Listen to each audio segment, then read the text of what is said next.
ओम सर्वधर्म स्थापकस्तं सर्वधर्म स्वरूपकः आचार्याणां महाचार्यो रामकृष्णाय ते नमः।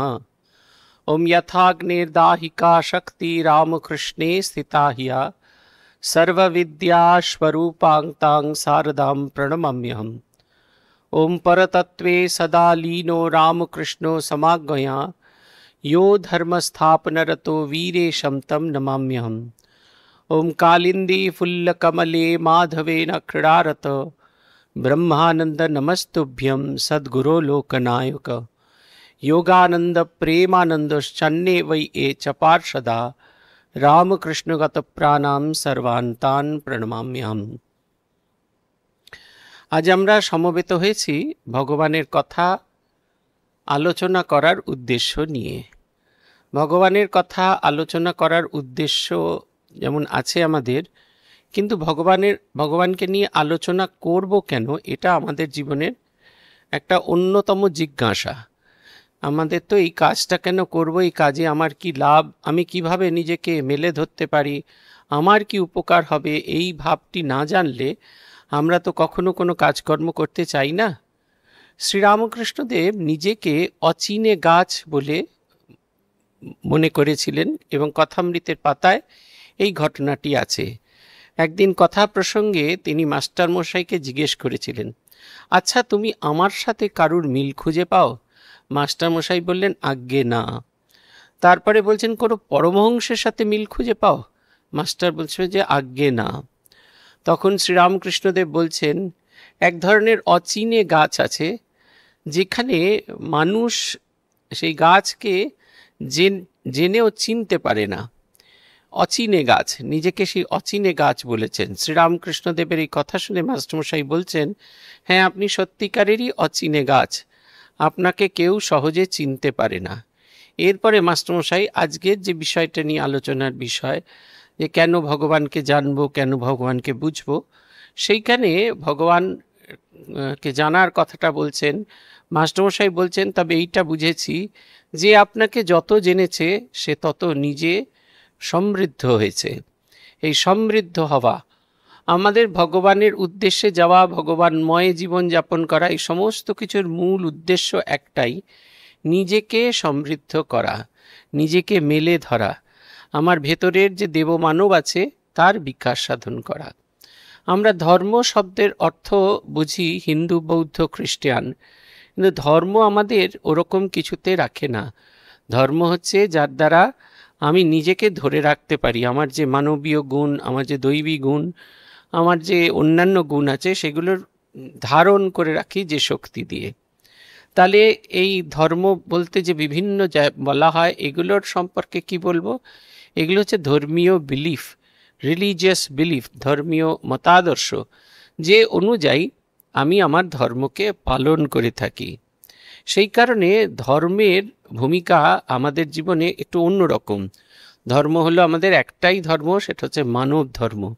শ্রীরামকৃষ্ণ দেখাচ্ছেন যে সেই সর্বভূতে সেই প্রেমময়, যে কথা স্বামী বিবেকানন্দ তার কবিতায় বলছেন, সেইটি তিনি দেখাচ্ছেন। সব জায়গায় যেদিকেই তাকাই, যেদিকেই আমাদের চোখকে বিস্তারিত করি না কেন, সর্বত্র সেই এক ভগবান বিরাজ করছেন। শ্রীরামকৃষ্ণ তাকে জানাটা মূল উদ্দেশ্য হচ্ছে, তাকে যত জানা যাবে, তাকে যত বোঝা যাবে, তত তাকে আমরা গভীর থেকে গভীরতর বুঝবো এবং বুঝতে পারবো আমি একেবারে সম্পূর্ণ বদল হয়ে গেছি। একটা মিষ্টি বাজারে খুব চলে, সেটার নাম হচ্ছে রসগোল্লা। রসগোল্লা যখন কাঁচা অবস্থা, মানে যখন সদ্য তৈরি হয়েছে, যখন রসে ফেলা হয়, তখন যখন খাওয়া যায়, সেই গরম রসগোল্লায় ছানা ছানা গন্ধ থাকে, মিষ্টির ভাগও বেশি থাকে। কিন্তু সমস্ত রাত্রির সেইটা যখন রসের যে বালতি তার মধ্যে নিমজ্জিত থাকে, রাত্রিরে শেষে সকালবেলা সেই ছানার গোল্লাকেগুলো যখন তোলা হয়, তখন কেউ আর বলে না ছানার গোল্লা খাচ্ছি, সবাই বলছে রসগোল্লা খাচ্ছি। ভগবানের সাথে মিলে যাওয়ার অর্থ হচ্ছে ভগবানময় হয়ে যাওয়া। আমার যে আত্মসত্তা, সেই আত্মসত্তাকে সম্পূর্ণ দৈব সত্তায় রূপান্তরিত করা।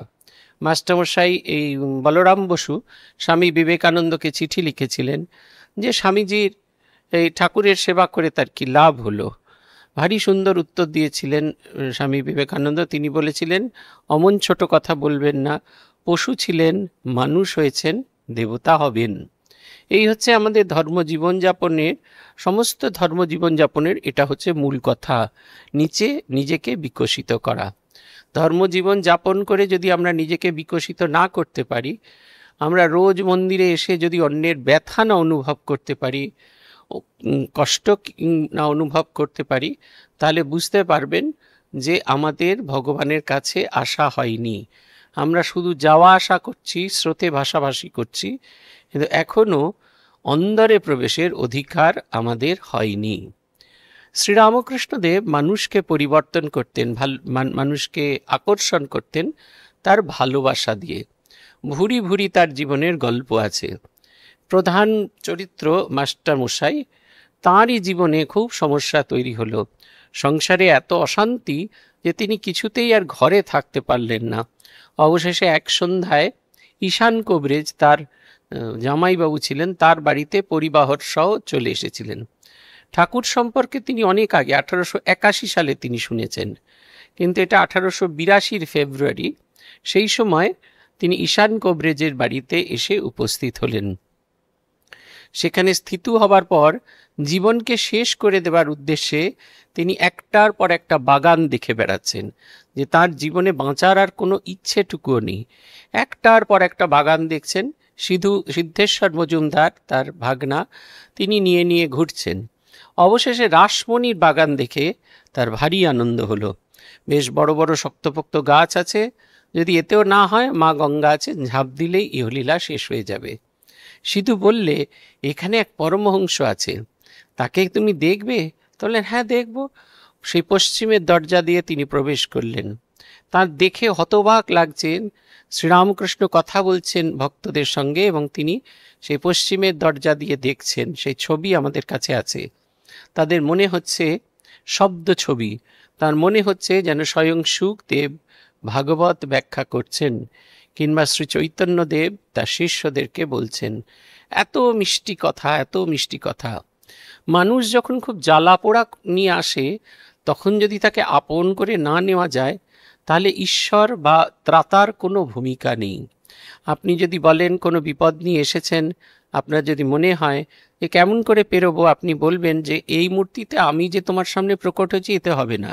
20 কিলোমিটার দূরে একটা পাহাড় আছে, তার ওপরে আবার আধা ঘন্টা হেঁটে ওপরে উঠে যে শিব ঠাকুর আছে, তার মাথায় জল ঢাললে তোমার এই অবস্থা থেকে মুক্তি হয়। তখন সে মুক্তি খুঁজছে, তখন কোনোভাবেই সে এতে রাজি হবে না, কিন্তু তার মুক্তির পথটা খুঁজে দিতে হবে। তিনি শুনলেন শ্রীরামকৃষ্ণদেব বলছেন, যার একবার হরিনাম বা রাম নাম করলেই রোমাঞ্চ হয়, তার আর সন্ধ্যা বন্দনা করার দরকার নেই, তার আর সমস্ত কর্তব্য কর্মের কোনো অধিকার নেই। কিন্তু তার আগে অবধি আছে। মাস্টারমশাই তো জীবন শেষ করে দিতে চেয়েছিলেন, ভুলেই গেছিলেন তার স্ত্রী, পুত্র, সন্তানদের কথা। তার মনে হলো তাহলে এই জীবন এটা শেষ কথা নয়। যত দেখছেন মোহিত হয়ে যাচ্ছেন। রাসমণির বাগান বাড়ি, রাসমণির মন্দির টন্দির সব ঘুরে টুরে যখন তিনি ফিরে এলেন ঠাকুরের কাছে, দেখলেন ঠাকুরের দরজা ভেজানো, ভেতরে ধোঁয়া দেওয়া হয়েছে, বাইরে বৃন্দেজি দাঁড়িয়ে আছেন। বৃন্দেজিকে তিনি জিজ্ঞাসা করলেন, আচ্ছা উনি কি অনেক বই টই পড়েন? বৃন্দেজি বললেন, না বাবা, আর সব বই সব ওর মুখে। মাস্টারমশাই দেখে অবাক হয়ে গেলেন। তার মতো পলিশড মানুষ, তিনি শ্রীরামকৃষ্ণের প্রেমে অধীর হয়েছেন, আবার বৃন্দেজিও শ্রীরামকৃষ্ণের অনুরাগিনী। সে লেখাপড়া জানে না, কিন্তু এইটুকু জানে বাবা যা বলে তার ভেতরে ভগবানের কথা, ভগবত তত্ত্বই নিহিত আছে। ধীরে ধীরে প্রবেশ করলেন, বেশি কথা হলো না। ঠাকুর বললেন, আবার এসো। এই আবার এসো, পুনরাবৃত্তি, আবার এসো, আবার এসো, এই কথাটা তিনি সকলকে বলতেন, এখনো বলে চলেছেন সব আবার এসো। কেন আবার এসো বলার কথা? বারবার আস্তে আস্তে বারবার চেষ্টা করতে করতে আমাদের নিজেদের মনের ময়লা যখন সম্পূর্ণভাবে অপসৃত হয়, তখন সেই সোনার যে আমাদের আসল চেহারাটা যখন বিকশিত হয়, তখন আমাদের কারুর সাহায্য লাগে না, আমরা নিজেরাই নিজেদের মতো করে বিকশিত হতে পারি। শ্রীরামকৃষ্ণের এই আবার এসো কথাটার কথা তাই। যেমন ছোট বাচ্চা যতদিন না বড় হয়, মা তার জন্য খাবার, মা পাখি তার জন্য খাবার নিয়ে আসে। কিন্তু বাচ্চা যখন খাবার নিয়ে করতে শিখে যায় তখন মা তাকে আর সাহায্য করে না। এখানেও যেন শ্রীরামকৃষ্ণ মাতৃরূপ ধারণ করে এসে তাকে ঘিরে রেখেছেন। দিনের পর দিন একটু একটু করে তিনি শ্রীরামকৃষ্ণ তাকে একটু একটু করে জয় করেছেন। রবীন্দ্রনাথের গান আছে, আঘাত করে নিলে জিনে কারিলে মন দিনে দিনে, সেখানে একটা জায়গা আছে, তুফান দেখে ঝড়ের রাতে ছেড়েছি হাল তোমার হাতে, হাটের মাঝে বাটের মাঝে কোথাও আমায় ছাড়লে না যে, যখন আমার সব বিকালো তখন আমায় কিনে নিলে। এই যে যখন আমাদের সব বিকিয়ে যায়, আমাদের আর নিজের বলতে কিচ্ছু থাকে না, তখন ভগবান আমাদের আপন করে নেন। গিরিশচন্দ্র ঘোষ শ্রীরামকৃষ্ণকে দেখেছেন, দেখলেন শ্রীরামকৃষ্ণ এসেছেন তার চৈতন্য লীলা নাটক দেখবেন বলে। শ্রীরামকৃষ্ণকে বিশেষ তিনি পাত্তা দিলেন না, সাধু মানুষ এসেছেন তাই বক্সে একটা জায়গা ঠিক করে পাঠিয়ে দিলেন আর অন্যান্যদের কাছ থেকে টিকিটের টাকা নিলেন। কিন্তু বাড়ি ফিরে যাওয়ার সময় তার কিরম একটা মনে হলো যে সে লোকটিকে একটু তিনি দেখতে চাইলেন, এবং দেখতে গিয়ে দেখলেন যে লোকটি থম মেরে বসে আছে বক্সের মধ্যে। মাস্টারমশাই গিরিশের মনে হলো নিশ্চয়ই গরম করছে, তাই একটা পাংখাওয়ালা ঠিক করে দিয়ে তিনি বাড়ি চলে গেলেন। শ্রীরামকৃষ্ণের ওই পাশ থেকে দেখা রূপ তাকে একবারে মোহিত করে দিয়েছিল, মনে হচ্ছে কে যেন তাকে আকর্ষণ করছে। এদিকে শ্রীরামকৃষ্ণ চৈতন্য লীলা দেখে একবারে মুগ্ধ, বারবার বলছেন আসল নকল এক দেখলাম, নটি দিনের আশীর্বাদ করছেন। দক্ষিণেশ্বরে ফিরে এসেও গিরিশের ভূয়সী প্রশংসা করছেন। এসব ঘটনা গিরিশ কিচ্ছু জানে না। কিছুদিন বাদে ঠাকুর পশুপতি বসুর বাড়িতে এলেন ছবি দেখতে। পশুপতি বসুর বাড়ি থেকে বেরিয়ে তিনি বাগবাজার স্ট্রিট হয়ে বলরাম বসুর বাড়ি যাচ্ছেন। দেখলেন গিরিশ ঘোষ বসে আছেন তার ঘরেতে। এখন গিরিশবাবুর গোটা বাড়িটাই ভাঙা পড়েছে, শুধু সেইটুকু জায়গা আছে যেখানে শ্রীরামকৃষ্ণকে তিনি দেখেছিলেন। যে মূর্তিটি আছে গিরিশ ঘোষের মূর্তি, তার পেছন দিকের যে বারান্দা, ওই বারান্দায় বেঞ্চি পাতা ছিল। গিরিশ ঘোষ পায়ের ওপর পা দিয়ে যেমন করে বাবু হয়ে বসে থাকেন সেরকমভাবে বসে আছেন। ঠাকুর তার বাড়ির পাশ দিয়ে যাওয়ার সময় একজন দেখালে যে হচ্ছে গিরিশ ঘোষ। ঠাকুর তার স্বভাববশত হাত জোর করে প্রণাম করলেন। গিরিশ এমনি করে হাতটা তুলে, এক হাত তুলে অবজ্ঞার সাথে প্রণাম করলেন। তারপরে তার মনে হতে থাকলো কেউ যেন তাকে ডাকছে, কেউ যেন তাকে টানছে। তখন তিনি গিরিশ বাবু ওই শ্রীরামকৃষ্ণের খোঁজে বলরাম বসুর বাড়িতে এসে উপস্থিত হলেন। বলরাম বসুর বাড়িতে তার সঙ্গে পরিচয় করে দেওয়া হলো, বলা হলো এই সেই চৈতন্য লীলা নাটকের রচয়িতা। আর ঠাকুর তার ভূয়সী প্রশংসা করতে থাকলেন। গিরিশ বললেন, তার স্বভাব মতো তিনি বললেন, আর আমরা আর সেই রকম কি বললেন যে আমি এত পাপী লোক যে যেখানে আমি বসি তার 7 হাত মাটি শুদ্ধ নষ্ট হয়ে যায়, অপবিত্র হয়ে যায়।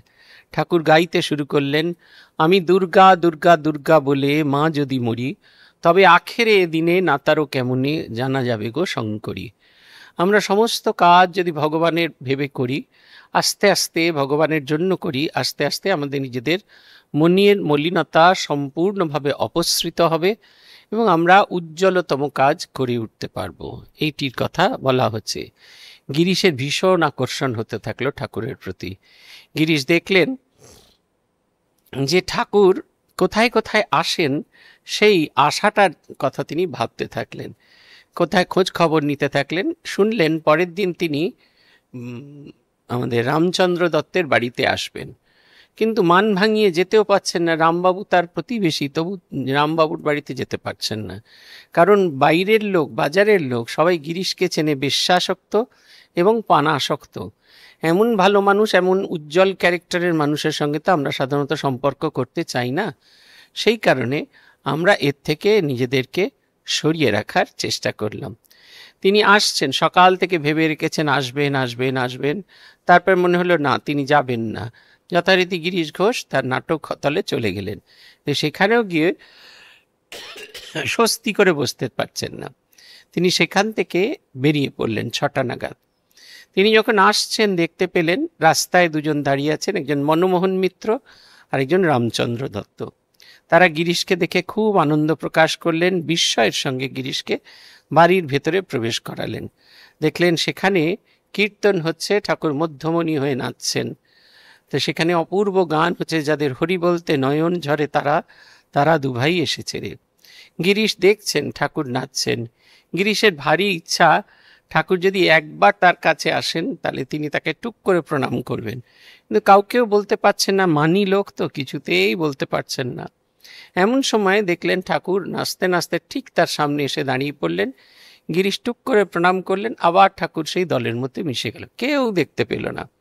রবীন্দ্রনাথের গান আছে না, কতবারও ভেবেছিনো আপনা ভুলিয়া, তোমারও চরণে দিব হৃদয় খুলিয়া, ভেবেছিনু মনে কেহ জানিবে না মোর গোপন প্রণয়, কেহ বুঝিবে না মোর অশ্রু বাড়ি ছয়, আপনি আজিকে যাবে ফিরাইলে আসি,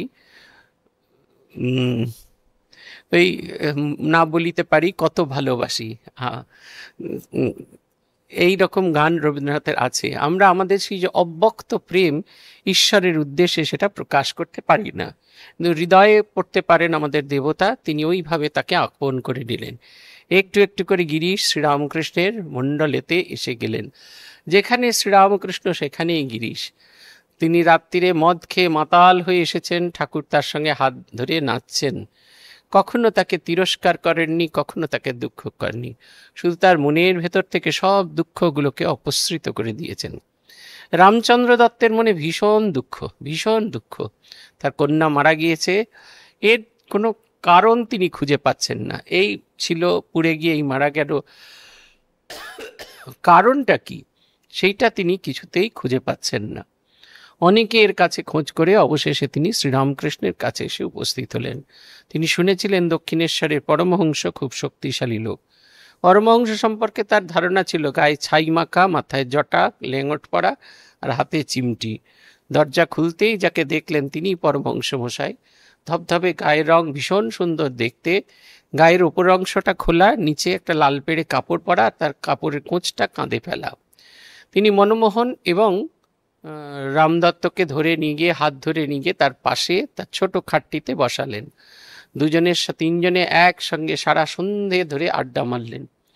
আনন্দে ভরপুর হয়ে গেছেন। রামদত্ত অনুভব করছেন একটু একটু করে, যেরকম স্পঞ্জ, আমাদের একটা জায়গায় স্পঞ্জ যদি রাখা হয় আর একটা যদি জল রাখা হয়, সেই স্পঞ্জ যেরকম জলটাকে শুষে নেয়, ঠিক সেই রকমভাবে শ্রীরামকৃষ্ণ তার জীবনের যাবতীয় দুঃখ, যাবতীয় বেদনা, যাবতীয় কষ্ট সব কিছু সেই স্পঞ্জের মতো একটু একটু করে মেরে নিচ্ছেন, কেড়ে নিচ্ছেন। তারপরে তিনি যখন ফিরে গেলেন, তার মনে হতে থাকলো যে হৃদয়টা তিনি শ্রীরামকৃষ্ণের পাদপদ্মে দিয়ে এসেছেন, শরীরটাকে টেনে হিঁচড়ে তিনি তার বাড়িতে নিয়ে যাচ্ছেন। এক অপূর্ব ঘটনা, এত সুন্দর। শ্রীরামকৃষ্ণ এক এক করে এক একজনকে ধরছেন। নটি বিনোদিনী ওখানে, প্রত্যেকের ভেতরে, আমাদের ভেতরে কালো আলো দুটো বিদ্যমান, কিন্তু শ্রীরামকৃষ্ণ আলোর ওপর এত জোর দিতে থাকলেন, এত জোর দিতে থাকলেন, আমরা ভুলেই গেলাম আমাদের ভেতরে কালো আছে, এবং সেই কালোটাকে ভুলে গিয়ে আমরা সবাই আলোর যাত্রী, আলোর পথযাত্রী হতে শুরু করলাম। আমাদের জীবনটা একটা নতুন খাতে, নতুনভাবে বইতে থাকলো। শ্রীরামকৃষ্ণের কাছে আসা, যে মাস্টারমশাই বলছেন আপনাকে যত জানা যায় তত মানুষ নিজেদের উন্নত বোধ করে। আপনাকে জানা মানে শ্রীরামকৃষ্ণ ছবিটাকে জানা, তার হাত ছিল, পা ছিল, তা নয়। শ্রীরামকৃষ্ণ তত্ত্ব তিনি দেখিয়ে দিয়ে গেছেন, আগামী দিনের মানুষের জন্য উপহার দিয়ে গেছেন। ছবিতে গল্প, এখানে ছবিতে গল্প না, কথায় গল্প দিয়ে গেছেন। সেই কথায় গল্প করতে করতে, শব্দ দিয়ে তার সঙ্গে গল্প করতে করতে তার বন্ধু হয়ে যাওয়া। বন্ধু হলে আমরা কি করি? বন্ধুর গুণগুলো নিই। আমার বন্ধু যদি লেখাপড়ায় ভালো হয় তাহলে আমাকেও লেখাপড়ায় ভালো হতে হয়, নাহলে বন্ধুর পাশে বসা যায় না। আমার বন্ধু যদি জেনারেস হয়, অন্যর জন্য ভাবে, আমাকেও ধীরে ধীরে সেইটি করে। আমার বন্ধু পাহাড় ভালোবাসে, আমি পাহাড়ে উঠতে কষ্ট পাই, কিন্তু তাও রোজ হেঁটে হেঁটে হেঁটে নিজেকে রোগা করে বন্ধুর সঙ্গে একসঙ্গে পাহাড়ে যাওয়ার চেষ্টা করে থাকি। এই যে প্রতি মুহূর্তে নিজেকে একটু একটু করে বদল করার, তিনি কখনো জোর করেননি, কিন্তু একটু একটু করে আমাদের সম্পূর্ণ বদল করে দিয়েছেন। একটা নতুন মানুষে রূপান্তরিত করার চেষ্টা করেছেন। এমন এক মানুষ, যে মানুষকে আমরা দেখেছি এবং দেখে আমরা ধন্য বোধ করেছি। শ্রীরামকৃষ্ণের ওয়ে অফ টিচিংটা অপূর্ব, খুব সাধারণভাবে। এটা হচ্ছে শ্রীরামকৃষ্ণ জীবনের বৈশিষ্ট্য। এত সহজভাবে তিনি অন্যের কাছে প্রকাশ করেছেন। মাস্টারমশাইকে জিজ্ঞেস করছেন, তোমার স্ত্রী কেমন, বিদ্যাশক্তি না অবিদ্যাশক্তি? মাস্টারমশাই বলছে, আজ্ঞা ভালো, তবে অজ্ঞান। ঠাকুর বলছে, ও তুমি বুঝি ভারী জ্ঞানী। এই যে ঠাকুর যেন মাস্টারমশাইয়ের গালে একটা থাপ্পড় মারছেন, একটা শিক্ষা চিরকালের জন্য তাকে দিয়ে দিলেন। হলেন ভগবানকে জানার নাম জ্ঞান, আর ভগবানকে না জানার নাম অজ্ঞান। এই জীবনে আর জ্ঞানী অজ্ঞানীর আর কোথাও কোনো ফারাক নেই, এটা হচ্ছে কথা। একেবারে নতুন ভাবনা চিন্তা তিনি আমাদের কাছে এনে দিলেন। শ্রীরামকৃষ্ণের কাছে এসেছেন সদ্য পুত্রহারা এক পিতা। সবাই ভাবছেন শ্রীরামকৃষ্ণ বোধ তাকে আহা উহু করবেন। শ্রীরামকৃষ্ণ ভাব সমাধিতে মগ্ন, বাহ্য জ্ঞান শূন্য হয়ে আছেন। হঠাৎই তিনি গাইলেন, জীব সাজ সমরে, কালো বেশে কালো ফণি প্রবেশে সংসারে, জীব সাজ সমরে। যেন তার ভেতরে যেন সেই প্রত্যয়টা তৈরি হলো, সৃষ্টি যখন হয়েছিল বিনাশটাও আমাদের মেনে নিতে হবে। সৃষ্টিকে যখন আমরা মেনে নিই, যখন একটা ছোট শিশু জন্মায় তখন তাকে নিয়ে আমরা কত আনন্দ করি, তারপর সে যখন চলে যায় দুঃখ করার কিছু নেই। সে তার সমস্ত কীর্তি সব কাজ রেখে গেছে। তাকে সেইভাবে যতদিন তাকে বাইরের চোখ দিয়ে দেখা হলো দেখলাম, এবার তাকে অন্তরের চোখ দিয়ে দেখতে হবে। অন্তরে আজ দেখব যখন আলোক নাহিরে। এই অদ্ভুতভাবে তিনি একটা অদ্ভুত শিক্ষা দিয়ে গেলেন। আবার যারা তার কাছে এসেছেন তাদের পূর্ণভাবে তৈরি করার তিনি দায়িত্ব নিয়েছেন। তার গুরুরা তোতাপুরী, ভৈরবী ব্রাহ্মণী, তাকে যারা বিচার করতে এসেছিল, গৌরী পণ্ডিত, বৈষ্ণবচরণ, এদের সকলকে তিনি তাদের ভেতরে সাধক সত্তাকে ফিরিয়ে দিয়েছেন। অনেক সময় হয় ওপরে ওঠার পর আমরা মনে করি, ধরুন সিঁড়ি দিয়ে উঠে গেছি, যখন সিঁড়ি দিয়ে উঠিনি তখন সিঁড়ি দিয়ে উঠতে কষ্ট হয় বলে এই হাঁটুর ব্যায়াম করি, পায়ের ব্যায়াম করি, সব জায়গার ব্যায়াম করি, নিজেকে ফিট রাখার চেষ্টা করি। কিন্তু যখন ওপরে উঠে যাই তখন আর আমরা নিজেদের ফিট রাখার চেষ্টা করি না, হাত পা সর্বত্র ব্যথা হতে শুরু করে। কিন্তু ওপরে উঠেও যদি একইভাবে যদি এক্সারসাইজ করে যাই তাহলে আমাদের আর কষ্ট হবে না। শ্রীরামকৃষ্ণ এইটি আমাদের সাধকদের দেখিয়ে গেছেন। সাধক সাধনা করে সিদ্ধাই পেয়েছে, কিন্তু সিদ্ধাইয়ের মোহে সে যদি ডুবে থাকে তাহলে কখনোই সে এক পাও এগোতে পারবে না। তাই তাকে সব সময় তার সাধক সত্তাকে জাগিয়ে রাখতে হবে। গৌরী পণ্ডিত, তোতাপুরী, আমাদের ভৈরবী ব্রাহ্মণী সকলের ক্ষেত্রে, বৈষ্ণবচরণ সকলের ক্ষেত্রে এই কথা প্রযোজ্য। আবার যাদের তিনি দায়িত্ব নিয়েছেন তাদেরকে তিনি ভীষণভাবে খুব কড়া হাতে দমন করেছেন। আমাদের ঠাকুর স্বামীজি এবং অবেদানন্দজি বোধগয়ায় চলে গিয়েছিলেন, সেখানে গিয়ে বসে আছেন তার ধ্যানে, বুদ্ধের ধ্যানে। ফিরে এলেন, ঠাকুর এরকম দেখাচ্ছেন, কোথাও কিছু নেই, এরকম ঘুরে ঘুরে দেখাচ্ছেন, এবার যা কিছু সব এখানে, সব এখানে, সব এখানে, কোনো জায়গায় খুঁজলে হবে না। স্বামীজি সমাধি সুখ চাইছেন, ঠাকুর বলছেন, ছি ছি ছি ছি, আমি ভেবেছিলাম তুই একটা বিরাট বটবৃক্ষ হবি, তোর গাছের তলায় বহু মানুষ এসে আশ্রয় পাবে, আর সেই তুই কিনা নিজের মুক্তি খোঁজ করছিস। নিজের মুক্তিই তো আমরা চাইছি। শ্রীরামকৃষ্ণ একটা নতুন পথ দেখিয়ে দিলেন, নিজের মুক্তির চাওয়া ওভাবে নয়, অন্যের মুক্তির মধ্যে দিয়ে আমার নিজের আত্মমুক্তি লুকিয়ে আছে। স্বামীজি সেই সময়ের জন্য শুনলেন, কিন্তু যোগ সাধনার জন্য আবার শ্রীরামকৃষ্ণের শরীর চলে যাওয়ার পর গেলেন। ছেলে বড় হয়ে গেছে, আর তো বকাঝকা করা যায় না, তাই শ্রীরামকৃষ্ণ একটু অভিনব পদ্ধতি নিলেন। স্বামীজি স্বপ্নে দেখলেন ছলো ছলো দৃষ্টিতে তিনি তাকিয়ে আছেন, তিনি বারণ করছেন, যেও না, যাওয়ার দরকার নেই। পরবর্তীকালে স্বামীজি পাওয়াহারি বাবার কাছ থেকে বেরিয়ে গিয়ে শ্রীরামকৃষ্ণ প্রদর্শিত পথে সাধন ভজন করেছিলেন এবং তার সে সিদ্ধি হয়েছিল, সেটার কথা আমরা জানি। মানুষকে দিয়ে গেলেন। দেখবেন শ্রীরামকৃষ্ণের কাছে তিনি যখন এসেছিলেন, স্বামী বিবেকানন্দ বা ছোট নরেন, তিনি প্রশ্ন করেছিলেন, আপনি ঈশ্বর দেখেছেন? ঈশ্বরকে দেখাতে, আপনি কি ঈশ্বরকে দেখেছেন? ঠাকুর তার তিনটে উত্তর দিয়েছে, হ্যাঁ দেখেছি, তোর থেকেও স্পষ্ট দেখেছি, তোকেও দেখাতে পারি। শ্রীরামকৃষ্ণ এবং বিবেকানন্দ নরেনের ওই যে সময়টুকু তারা কাটিয়েছিলেন, কোথাও কিন্তু দেখবেন না ঠাকুর তাকে বলছেন, দেখ নরেন, এইটা হচ্ছে ঈশ্বর, একে দেখতে এরকম, দেখ তোর চেয়ে কিরকম স্পষ্ট দেখছি। নরেনের এই ঈশ্বর দর্শন হলো অনেক পরে, যখন 86 সালে শ্রীরামকৃষ্ণদেবের শরীর চলে গেল। তিনি পূর্ব পশ্চিম উত্তর দক্ষিণ ঘুরতে থাকলেন আর প্রতি মানুষের সাথে মিশতে থাকলেন। তখন তিনি অনুভব করলেন শ্রীরামকৃষ্ণের কথা, ঈশ্বর প্রতি জনে জনে মধ্যে বিরাজ করছেন। আর তিনি যেহেতু আমার সামনে উপস্থিত আছেন আমার প্রতিবিম্বের মতো, তাই আমার চেয়েও তিনি আমার কাছে স্পষ্ট। আর যে এইভাবে দেখতে চাইবে সেই তাকে দেখতে পাবে। এই দীর্ঘ পরিক্রমার পর তিনি লিখছেন, বহুরূপে সম্মুখে ছাড়ি কোথা খুঁজিছ ঈশ্বর, জীবে প্রেম করে যেই জন সেই জন সেবিছে ঈশ্বর। আমাদের জানেন তো একটাই কাজ, নিজেদের ভেতরের যে সাধারণ মানুষটা, এই সাধারণের সঙ্গে একটা বলে একটা গুণ আছে, সেই টাকে লাগিয়ে আমাদের সাধারণ মানুষকে অসাধারণ করে তোলা। ধর্মজীবনের মূল ভিত্তি তাই। শ্রীরামকৃষ্ণদেব বলছেন, তেরা বানাতা বানাতা বানি যাই, তুমি হতে হতে তুমি হয়ে যাওয়ার গল্প। এই তুমি হতে তুমি হয়ে যাওয়ার গল্প এইভাবেই তৈরি হয়। আমরা যতই ইষ্ট চিন্তা করি, যতই ভগবানের কথা ভাবি, ততই আমাদের যে মলিনতা, ক্লেদ, তাকে ধীরে ধীরে পরিত্যাগ করে এগিয়ে চলি। এবং আমরা যত সেটাকে পরিত্যাগ করে এগিয়ে যাব, ততই দেখবেন আমাদের জীবন নতুন খাতে বইছে। বুঝতেই পারিনি কখন আমরা পশু থেকে মানুষ হয়েছি, মানুষ থেকে দেবতা হয়েছি। আজ এই পর্যন্ত। ওম প্রণতানাম প্রসীদত্বম দেবী বিশ্বার্তিহারিণী त्रैलोक्यवासिनामिड्डे लोकानां वरदा भव। ओम शांति ओम शांति ओम शांति। हरि ओम तत्सत्। श्री रामकृष्णार्पणमस्तु।